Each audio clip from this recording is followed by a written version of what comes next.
Hey there, and welcome to episode 30 of the Unapologetic Mompreneur podcast. I am so excited to share this episode with you because it is the first of many incredible guest interviews that I have got lined up for you.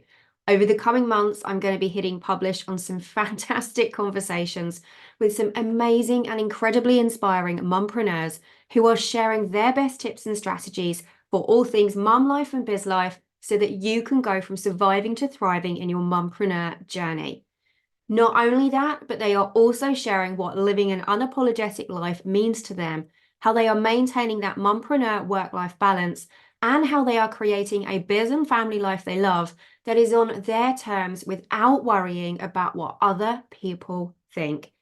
Trust me when I say that these episodes are going to be epic. And so, if you are not already subscribed to the podcast, make sure you hit that subscribe button so that you know as soon as these incredible episodes go live. Because trust me when I say you are not going to want to miss them. Okay, and so without further ado, let's dive into this first interview, the topic of which is the perfect one to kick off with, because I am talking with the lovely Melissa Clampitt all about dropping the Supermom facade.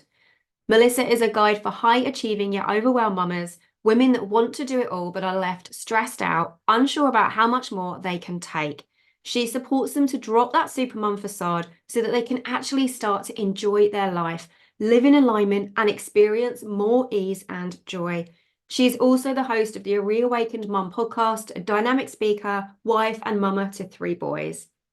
If you are tired of trying to do all of the things, of trying to keep up with all the expectations placed on you, both as a mum and a biz owner, and you are left feeling like you are not doing enough, this episode is for you because Melissa is sharing with us exactly what the Supermom facade is, the power of ditching that superhero cape, plus 5 simple strategies that you can use to free yourself from all of the pressure, reclaim your power, and feel happier and more fulfilled.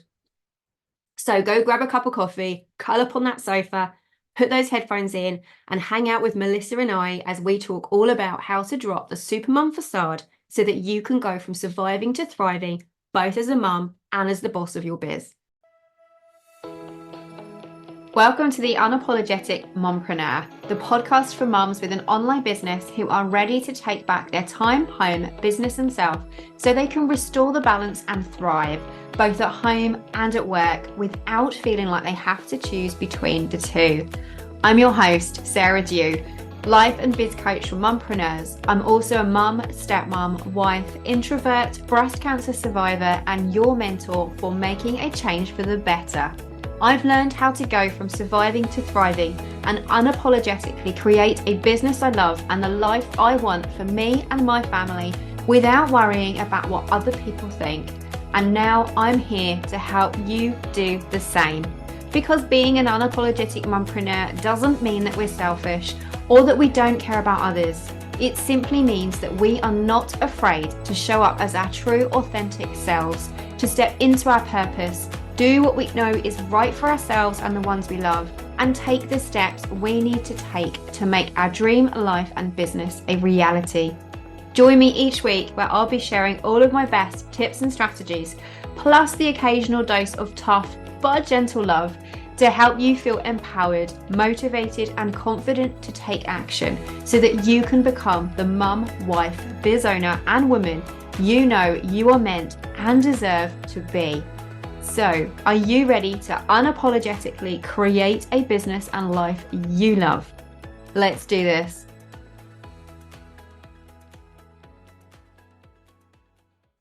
Okay, so hey Melissa, welcome and super excited to have you on the Unapologetic Mompreneur podcast. Welcome. Thank you. I'm excited to be here. So thank you so much for the invite. Oh, it's fab. It's really great to get you on here. And just as we were saying before we jumped on, is that I have wanted to have guests on the show for a while now. And time to dive in, and beyond excited that you are one of the first to be on here, because the topic we're talking about today, I know is going to really resonate with my audience. And we're going to be diving all into about the Supermom facade, what it is, how it can affect us, and how to break free from it so that we can thrive. So before we dive into all the goodness that I know you have to share with us, do you want to just tell everybody a little bit about you, who you are, what you do, how you got started, and all of that stuff? Yeah, so I actually live in the States. So I live on the East Coast in Lewis, Delaware. So I live at the beach, so I'm a beach girl, and I have three boys. So I have a 14-year-old, a 17-year-old, and I also have a 31-year-old stepson. So I like to say, like, I've been basically momming life for over 20 years now. So it's been pretty crazy. But yeah, I've been married for almost 20 years, and life's been great. I mean, I transitioned. I used to be a school teacher, so I've kind of gone all over the place, like with my careers, and I was in network marketing. And what I like to pride myself on is I really just listen to my intuition and what works best for me and my family and really my mental health. And yeah, so I've really shifted and changed a lot into what feels good, because as moms, we go through so many seasons in life, and sometimes you might want to work outside the home, sometimes you want to work inside the home, sometimes maybe you want to be a stay-at-home mom. And so I've done a little bit of all that. So I have felt that super mom. Yeah, I felt it, and it destroyed me. Totally resonate with all of that, and I love exactly what you've just shared. That's one of the reasons why I wanted you on the show so much, is that you were sharing about just not being afraid of embracing what works for you and your family, and going with the seasons and following it and just going with the flow. And I absolutely love that, and I totally get where you're from with the mumming for so long. I'm the same. I've also been married almost 20 years. My stepson is 25 now, and I've been stepmom to Okay. him for almost 20 years. And yeah, my Yeah. boy is 13, so very similar. So this is great. So Yeah. let's dive into the topic of the supermom facade, what it all is and how we can break from it. So when we're talking about being a supermom and trying to be a supermom facade and what it all is, what does that actually mean?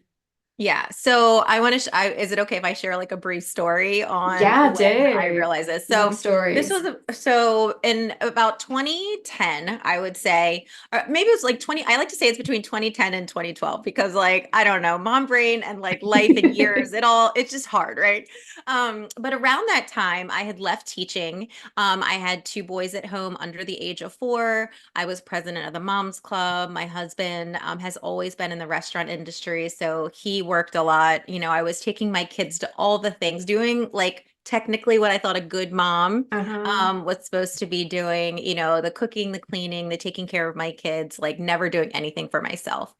And I thought I was doing everything the right way. And then I would get home and I would cry, because I was like, I don't know how I'm going to keep doing this every single day. I don't know how I can keep this facade going on doing all the things that I said yes to, right? Like I said yes to being Hmm. president of the Moms Club. I said yes to doing all these classes. I said yes to all these things, but I realized that I was losing myself. I was losing my spirit. I was losing my soul. I was like getting mad at my kids, like at the like drop of a dime. And I wasn't being the person that I wanted to be. Because I literally thought I was a super woman. Like I thought I was a super mom. Like people would tell me, how are you doing all these things? Like you have all these things together. You look so amazing. Like it's so great. Like how are you doing it? And honestly, like I wasn't, but I was too scared to let anyone know that, because I had that facade of what I thought a good mom was. And I thought a good mom suffered, and I thought a good mom didn't do anything for herself and put everyone else first. So really for me, that's really when I started to have this like, wait a second, like what about me? Like that was my question to myself, like what about me? Like, where am Hmm. I in this like whole picture of like my family and being a mom? Like, where do I fit in? Right? Absolutely. And that is the thing, is that there's that pressure, or we feel like in order to be that we are being a good mom, that we have to be doing all of the things. We have to be taking part of everything and showing up here and there and everywhere, having everything running perfectly at home. And it's just, we can't do it. Like you said, we're not superhumans, not super moms. And I know one of your phrases that you use a lot is dropping the cape. And I love that, because that is Yeah. so exactly what it is about, that actually behind closed doors, we're just too afraid to admit that, because of that pressure, and it shows that we don't want to admit that we're failing to everybody else, and it makes us feel like a failure, that we're Yeah. not being able to do all of those things. And it's so important that we take care of ourselves. And we always, as natural caregivers, we just want to look after everybody else and we forget to take care of ourselves. Yeah. So that's really like where it started for me when I was like, is this really like I was questioning like, is this really what mom life is? Like I've wanted to be a mom like my whole life. And I was like, this is it. Like for the next like 14 years, like while my kids are home, like this is what my life is gonna be like. And I just felt so lost and lonely. And even though I was so busy, like I just felt empty Mhm. inside. And so at that point, I really knew like something has to change here, or like I this isn't gonna like I'm not gonna make it as a mom. In the way that I kept going and going and going and being a people pleaser and saying yes to everything and continuing to say no to myself. So that's really where it all started. Oh, that's so true, isn't it? That people pleaser thing is so hard because we just want to do the best by the ones we love. We want to be a good mum, a good wife, and do all of the things. And it can be such pressure sometimes. And it's just like we're Yeah. always bumping ourselves to the bottom of the list just to make sure that we're taking care of them. So Yeah.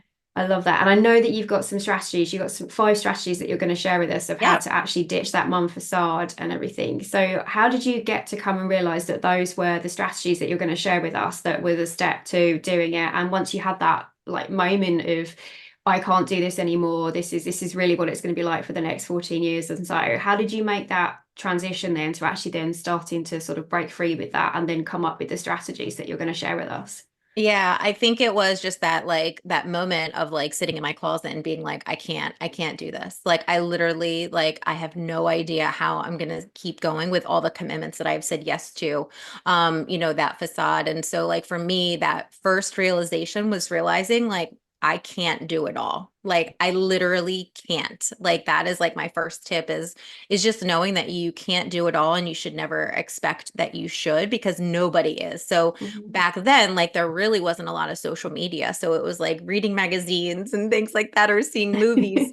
There wasn't all this social media like there is now where all you see is like the highlight reel. You know what I mean? But it was like having conversations with other moms and you're starting to compare me like, oh my gosh, look what they're doing and then look what I'm doing. And, I just felt like, wow, like I literally I can't do it all. Like I can't live up to this hype that I have built up for myself of Mhm. being able to manage all the things and have those expectations for myself. So for me, like not doing it all was starting to ask for help.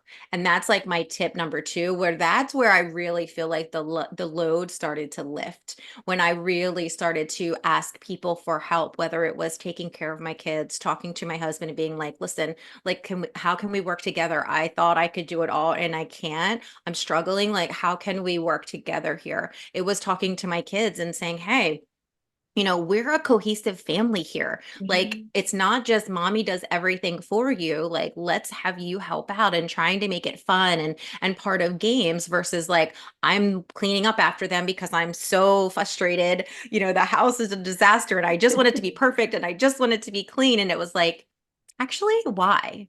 Like I used to be so crazy. I don't know, tell me if you're like this, but I used to like have to always have a clean sink. Like I would always have to like put the dishes away, have the dishwasher put away. Like I couldn't go to bed. Like I would go to bed and then I would have to go downstairs and be like, I just can't go to sleep. Like if I have dishes in the dishwasher, because I know tomorrow morning I'm going to have to put them away. So I just was starting the day like in the negative. So one of the things I dropped was like, who cares? Like honestly, Mhm. like I can actually, I worked from home, so I was never like only staying at home and not working. So, when the kids were napping, then I would try to do work. But like if there was dishes, then I would try to do the dishes. So I had to teach myself like, no, you don't. Like you can actually leave it and nothing's going to happen.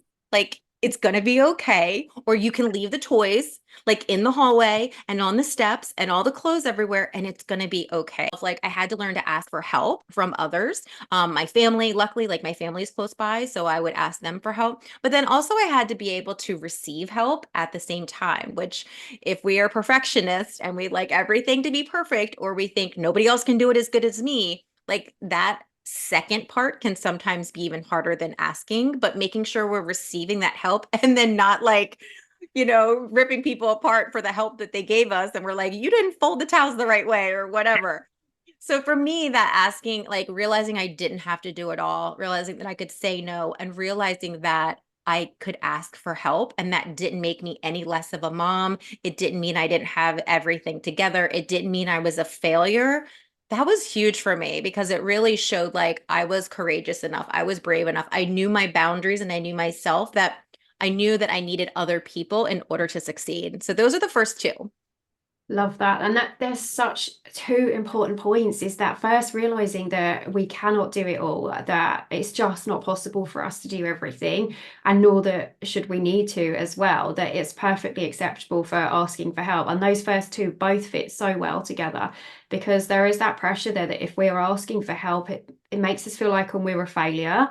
But actually, it's the opposite. It's a sign of strength to know that we're asking for help. And it can be hard. And I like you said at the beginning there, I'm totally with you if like if things aren't being done right or it has to be set straight at night. And I would drive my husband bonkers because I could not leave the house unless the cushions were straight on the sofa. It was, Yeah. that was, you've been through that too. And it's just crazy because then you just realize and you have that moment, like you said, of like, hang on a minute, this has got to stop. I can't keep this up, this facade.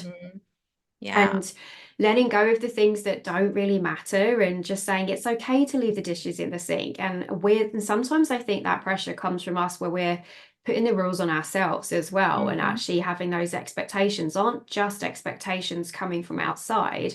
They're actually ones that we've placed on ourselves as well. And so it's like you said, of like actually it's okay to just not do that and just Yeah. say no, I'm not going to do that. And I am totally 100% on board with you of getting the kids involved around the house as well. Without a doubt, I have my Saturday mornings now, and it's easier because they're that little bit older, but we've always got them involved since they were young.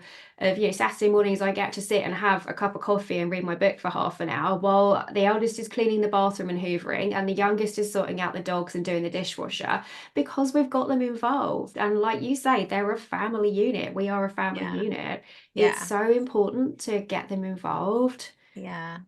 And I do understand, like, that whole asking for help and trying to do it all and keeping things organized and all that. Like, it is a form of like control because so much of motherhood, like, is out of our control. Like, if Mhm. we're trying to control our kids' behavior, we're trying to control our partner, or we're trying to control our, anger or attitude or what we're saying, there's so much control aspect. And it can be very challenging to just release the control, right?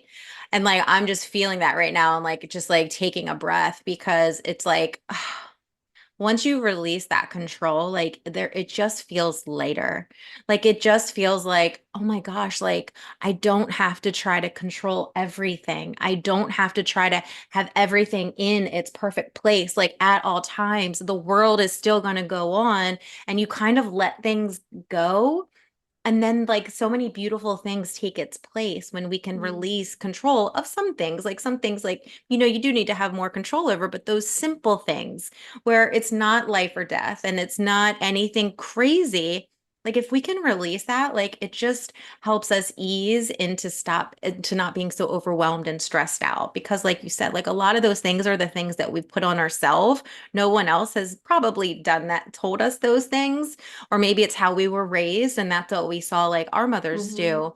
But you can only control yourself, and you can't control your kids, you can't control your spouse, you can't control how other people react. You can control yourself. So when you start to change the things that you want to change about yourself, that is going to be a ripple effect like out to your spouse, out to your kids. So starting with yourself, which is like the tip number 3 is like that self-care piece. Like, again, you can't do it all. You need to ask for help. And part of that is so that you can care for yourself. Like, Mhm. I feel like asking for help is like showing that you're also caring for yourself, and self-care gets so overrated with like, you have to go out to a massage and you have to get your nails done or you have to do, but it's like, there's so many things that you can do. And I always like, when you go watch this on YouTube, like I always just like touch my heart because it's just like, there's such a feeling that we can get as mothers when you can tune into yourself. And I love to, every morning or every day or every hour, let's be real, moms, just asking ourselves, like, what do I need right now? You know what I mean? Like, what do I need right now? And it could be, I need to take a breath. I need to go outside. I need to call a girlfriend. I need to ask somebody for help. Like, maybe I want to go make my bed. Maybe I want to go get a bubble bath. Like, whatever it is, like, those are all ways that you can care for yourself, along with, if you want to bring in nutrition, you could do that, drinking water, like going to the gym, moving your body. Of course, those are great things. But the simplest thing is like listening to yourself and be like, what do I need right now? It could be, I need to go for a walk. Like I need to like give myself a mommy timeout. Like whatever it is, like that's caring for yourself. So if you don't care for yourself first, and so many people, for the longest time, I did nothing for myself. Like I thought that Mm. was totally selfish. Like I cannot, how am I, like, what do you mean? Like I'm caring for my kids, like everybody else. And then when that vicious cycle started to happen, I was getting resentful, of my husband. He was training for an Ironman. And so I was getting resentful because, like, air quotes, he was getting to leave the house, and work on himself. And it was like, yeah, but we talked about it. And then also, like, I'm not asking. Like, if I'm not saying, hey, can we find time? So, like, you have your time, I have my time, Mm. they're never going to know that you need it. Like, no one can like read our brains or know what, like, be the mind readers.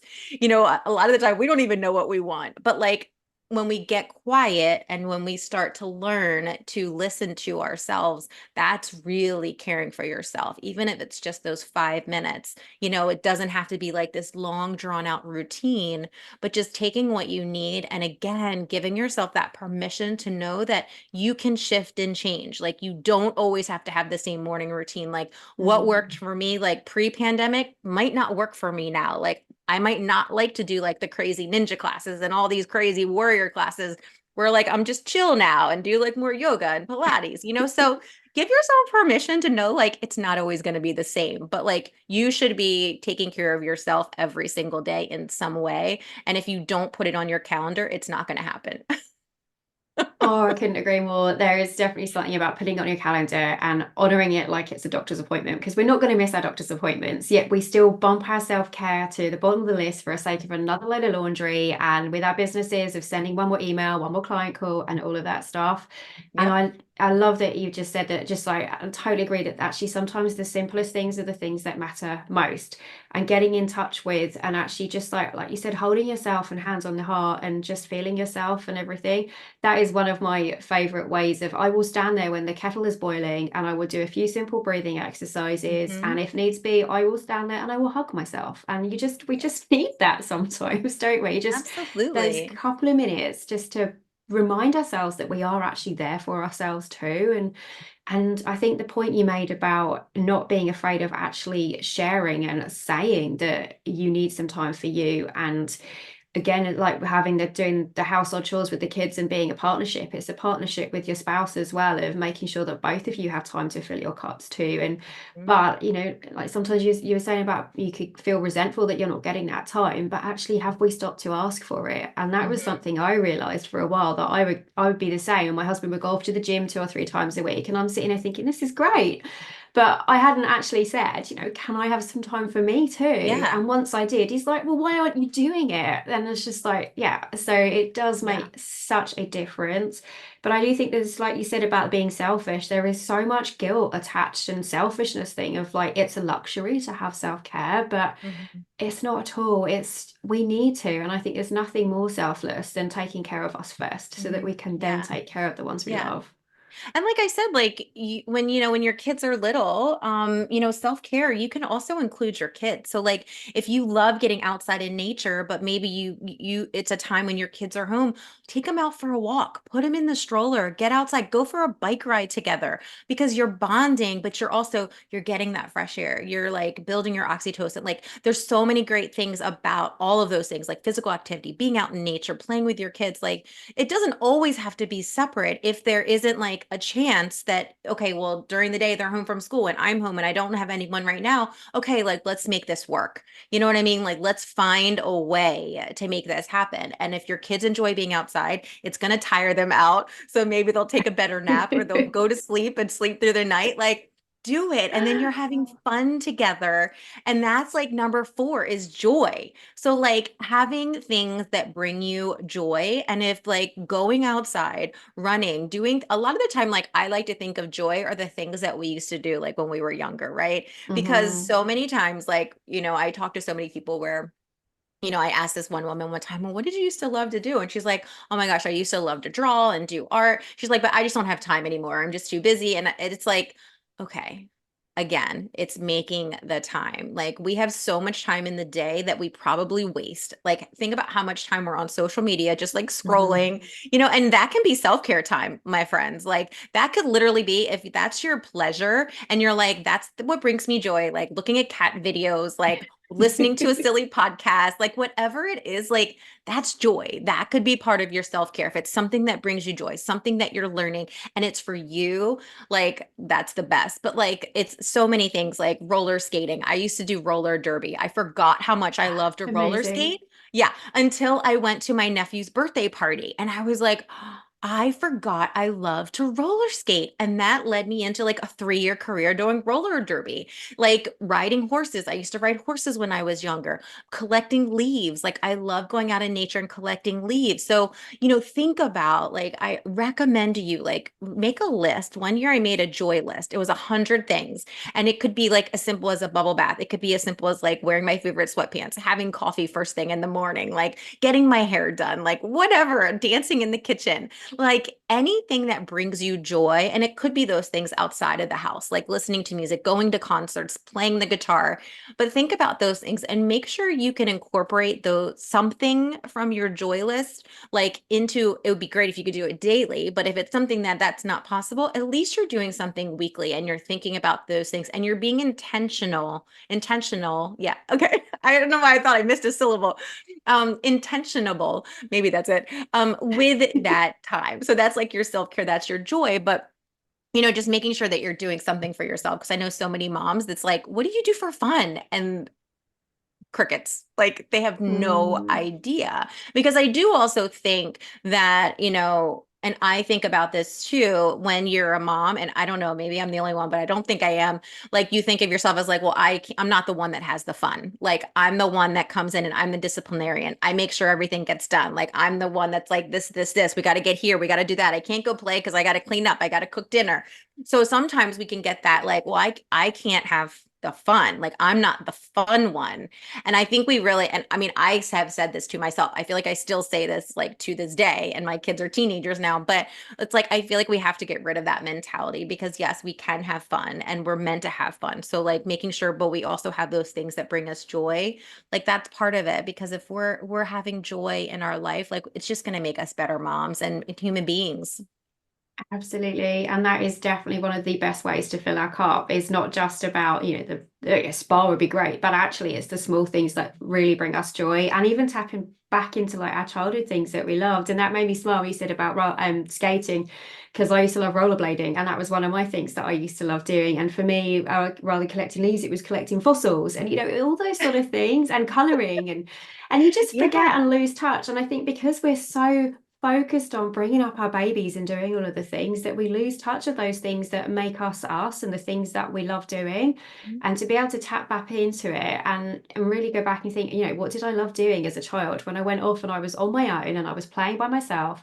What were the things that I used to do? And bringing some of those back can really help you to reconnect with yourself. It's very, very powerful. It doesn't have to be big, huge things, does it? Going out and about, just those small things. And even Yeah. now, one of my favorite things still to do with my boys is to dance in the kitchen while we're cooking dinner. Because when Harrison, my youngest, was, 2 or 3, I'd have him on my hip and we go up and down the, jiving together Yeah. up and down the kitchen. And even to this day, he still goes and puts the same song on and goes, "Let's dance, mummy." And it just every time it just fills my cup, and it just Yeah. can be most wonderful things like that. I love Yeah. that. Okay, so one Brilliant. of the things, one time I went for a bike ride by myself because I don't think my kids wanted to go with me. My husband was working. They're like teenagers or they were off with their girlfriends. And so I rode my bike and I went to the playgrounds where I used to take them when they were younger. It's called Turtle Park. And I loved to swing. Like when I was in elementary school, like I loved swinging. And I literally went to the park by myself on my bicycle and I got on the swing and I I wouldn't know how long I was up there. I actually started crying because I just was like, I was just an emotional day. And I was like, God, I love to swing and just like feeling like the wind and like moving my legs back and forth and seeing if I could like not flip, but like how just like being a kid again. And it's like just something simple like that. And again, that's something you could go and do with your kids. Yeah. But just remembering like, yeah, you're like a little kid inside too. Like you can be a free spirit and like that's okay too. So but yeah, I remember that and I was like, oh, like it was just so great and so freeing, right? Mhm. Like just to be like swinging and not having to really do anything and just like being there. It felt so good. I love that. It's like one of those moments where you can just be fully in present and just enjoy the moment and take back to childhood of, yeah, we all remember what it was like being on a swing and feeling the wind in our hair and our stomachs going or we went too high. Yeah. I love that. So I think that's a Yeah. really good like step for people to do is just to spend some moments thinking about what brings them joy and make that list and try and do something from that as often as possible, but knowing that it doesn't have to be anything huge and it's just those smallest little things that count. Yeah. I love that. So that was number four. What's the fifth and final one? Yeah, so this can definitely be one that is challenging for all of us, and it's setting boundaries. So, Mm, it can go back to asking for help, but setting boundaries, and that boundaries can be around your self-care, it can be around your work, it can be around your me time. Boundaries, I always like to say, like, I can't tell you who to set boundaries with because we all have different lives. So it's all going to look different. Some of us are working from home, some of us are stay-at-home moms, some of us are working full time outside of the home. Like every situation is totally different. So, but I always recommend like just think about the times that like really like stress you out.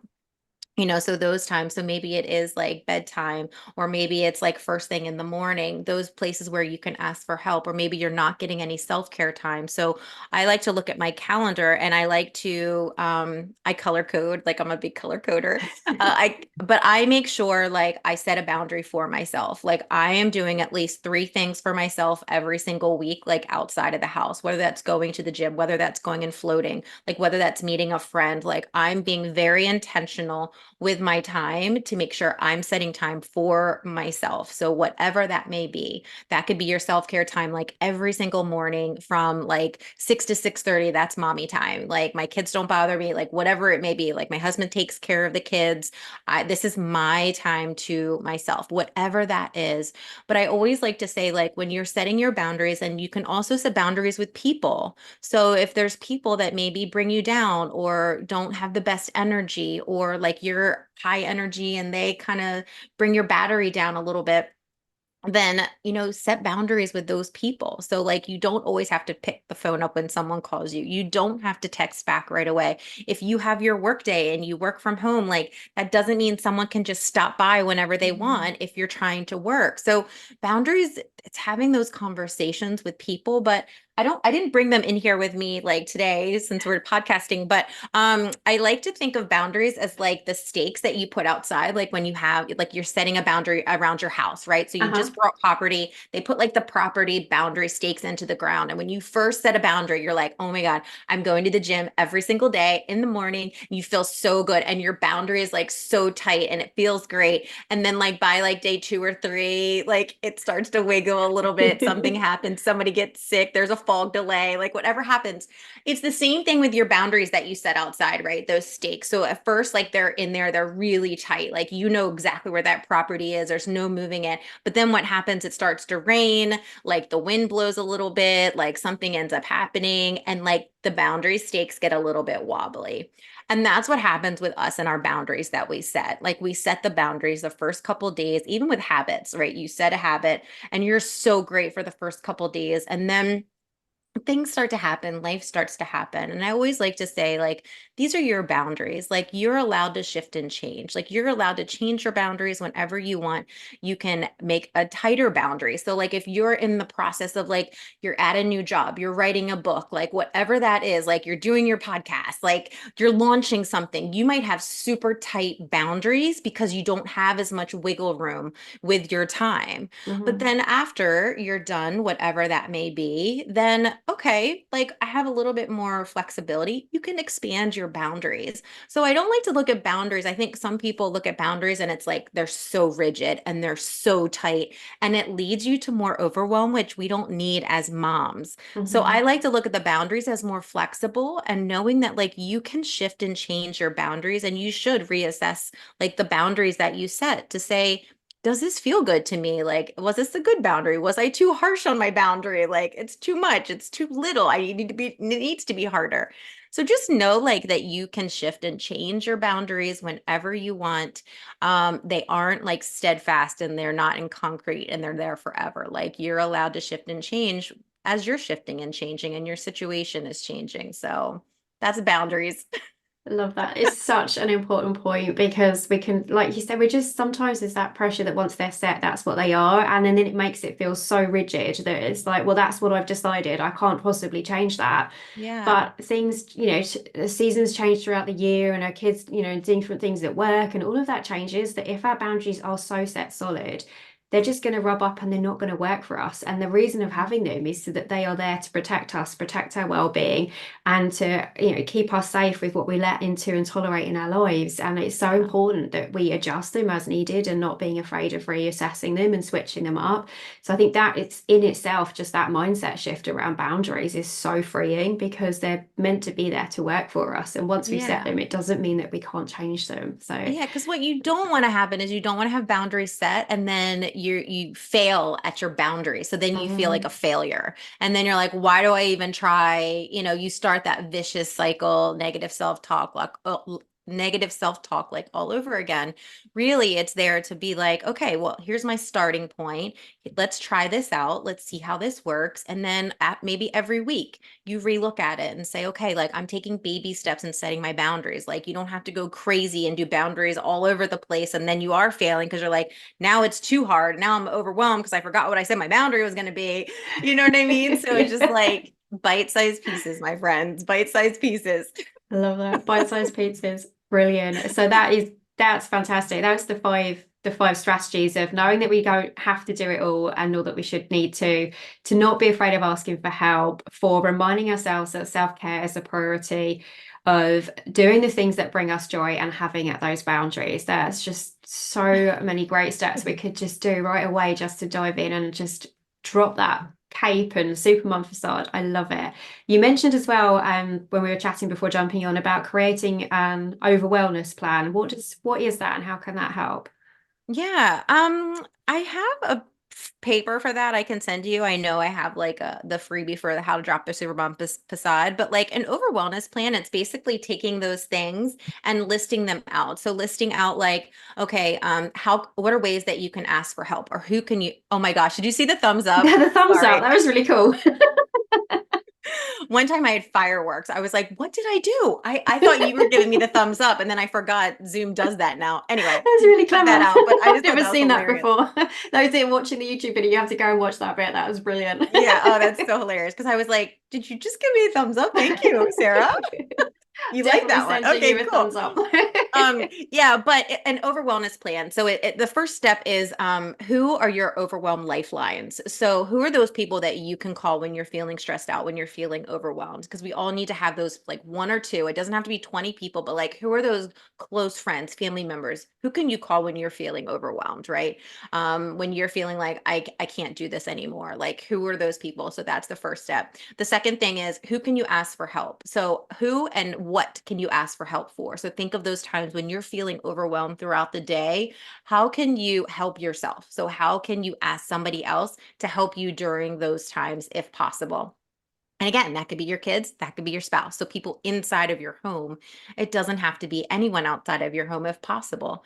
And then what brings me joy? Again, write those things down. How can I care for myself? Like maybe we've shared some ways today that you didn't think about, but think about how do I enjoy caring for myself? What works for me right now? Maybe it's meditation, journaling, cold plunging, like what are those things for me? Writing out on the things that bring you joy. Who do I need to set boundaries with? What type of boundary? And then the last thing on there is the gratitude. So I think, finding the things that you can be grateful for in every day, because it's so easy to look for the negative things, right? Like my day was horrible. I yelled at my kids, like whatever it is. But if we can really try to focus on three things every single day that we're grateful for, then first of all, like you're going to notice those things more throughout the day, but more of those good things are going to come to you if you focus on the good. So that's kind of what an over wellness plan is. It's really taking all those steps, being able to write some things down so you can visually see those things that would work for you. And then having those lifelines in there, I think is really important because we all need that support. Yeah, those lifelines are key, and knowing that we have got someone to reach out to and having that tribe around us that we can call on when needed. And like you say, it doesn't have to be somebody outside of the home. It could just be that sometimes you just want an extra hug from our kids, or just 5 minutes to just be able to spill everything out to our spouse, and or even just picking up the phone and ranting with our bestie. It doesn't matter what it Yeah. is, but knowing we have those lifelines, they are so, so important. That's brilliant. Definitely share the link with me with that, and we'll make sure that Okay. we add that to the show notes as well as the freebie as well. But the gratitude part is definitely such an important aspect to it as well, because we do it's so easy to focus on the negative and how we've had a crappy day and things haven't gone right. But guaranteed, even if it has been a really crappy day, there are going to be a few things that have been good about it. And whether it's just, a little bird sitting on the fence outside the kitchen window chirping away, and it doesn't matter what it is, but you're right, the more you focus on those things, the more you're going to see more of it, and the more it's going to be when you are having those tough times, that there's more to remind you there that actually there's a lot to be thankful for already, no matter how hard things are going. So that is Yeah. great. This has been so, so good. And I think we could probably talk for twice as long as we have. This is brilliant. I'm going to definitely have to have you back on. I think there's so many topics we could dive into, and there's so much here that we've got such similar sort of ideas about, and it's just brilliant. Finishing up, is there any last thoughts or one final message? I know there's a question that I like to ask all of my guests on the podcast to share, and we can chat about that in a second. But before we do that, is there any like final thought or final message that you would like to share before we go on to that? Um, I actually just recorded a podcast episode about this today. It's coming out Ah, tomorrow, but I think along with the Drop the Supermom facade, like I think so many of us are suffering in silence. I think so many of us aren't talking about what's going on and we're suffering.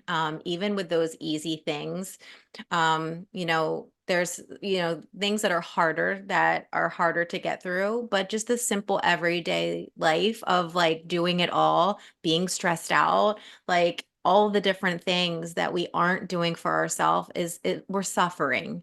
And I think that we need to talk about that more. And I think you need to know that you're not alone in that. I think you need to know as a mom that you deserve to be happy. You are enough, like just the way that you are, and you don't need to suffer and you don't need to put all these demands and expectations on yourself. Like your kids love you no matter what. Like they love you for being their mom. And I just say, like, reach out to someone and talk to them because more than likely, like they're suffering too. There's something that they're mhm. going through that you guys can be there for each other.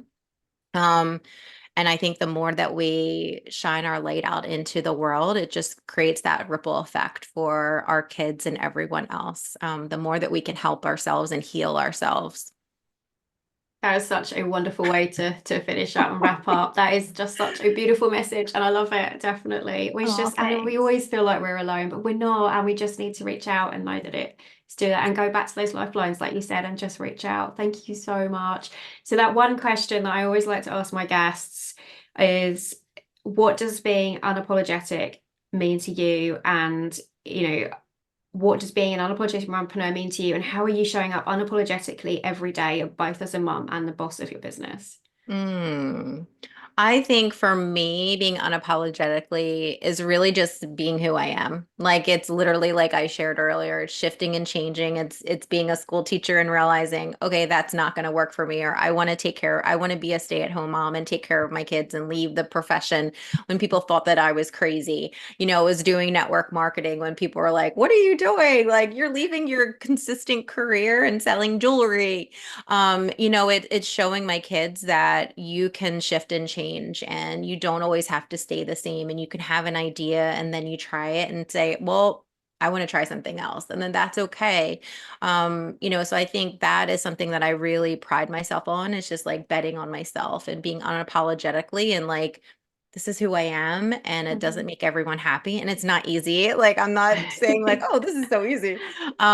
Because it's a process. But, when you really start to, I feel like, heal yourself and really get to know yourself and what feels good to you. And, I think that it just makes life so much better. Again, with like the suffering aspect, but like being unapologetically who you are is part of that. It's saying like, this is who I am, whether you like it or not. And this is the type of parent that I am, whether you like it or not. These are the decisions that I'm making, whether you like it or not. But this is who I am, and giving yourself permission to also change, because we aren't meant to be the same person we were in our 20s or our 30s and even in our early 40s. Like, I'm 46 right now. So knowing that like you can shift and change all the time, and that's okay, because we're always learning and growing, and shifting. And then that's unapologetic. Like, you should be unapologetic and that you're not always the same. And then that's okay too. So yeah, that's it. Amazing, amazing. I don't think I could have put it any better. I love that so, so much. Thank you so much for this. It has been wonderful. And I know there are so many parts of this that you have shared that are just really going to resonate with everybody listening. And I love that. So just share with me where people can find you. I know you've got a podcast as well, so feel free to share about that too. We'll make sure all the links are on the show notes. But yeah, just share briefly where everybody can find you. Yeah, I think the one place that has everything is my website. So it's just melissaclampitt.com. And that has my podcast, which is the Reawakened Mom podcast. If you have anything outside that you want to work with, or just connect with me on Facebook and Instagram, it's all on my website. So that's probably the easiest way to find everything that is me. Perfect. We will make sure that that is in the show notes, and I'll add the link to the freebie for the 5 steps that you've shared for dropping the Supermom facade, and we'll add that extra one in for the over wellness plan as well, because that's like the next step. I think that they can have the freebie, but then that will actually help them take the action steps too. So that is just perfect. It's been brilliant, so much fun. I really do feel like I could talk to you for hours, so I definitely have to have you back on. But thank you so much for coming on and sharing everything with us today, and those steps for the Supermom facade and ditching that so that we can thrive. And thank you so much. It's been brilliant. Oh, thanks for having me. Thank you so much for joining me for another installment of the Unapologetic Mompreneur podcast. If you like what you heard, be sure to hit that subscribe button so that you never miss an episode. And if you have a moment, I would love for you to leave me a rating and a review so that other mompreneurs can find this podcast too. Here's to unapologetically becoming the mum, wife, biz owner, and woman you know you are meant and deserve to be. I can't wait to chat with you in the next episode. Bye for now.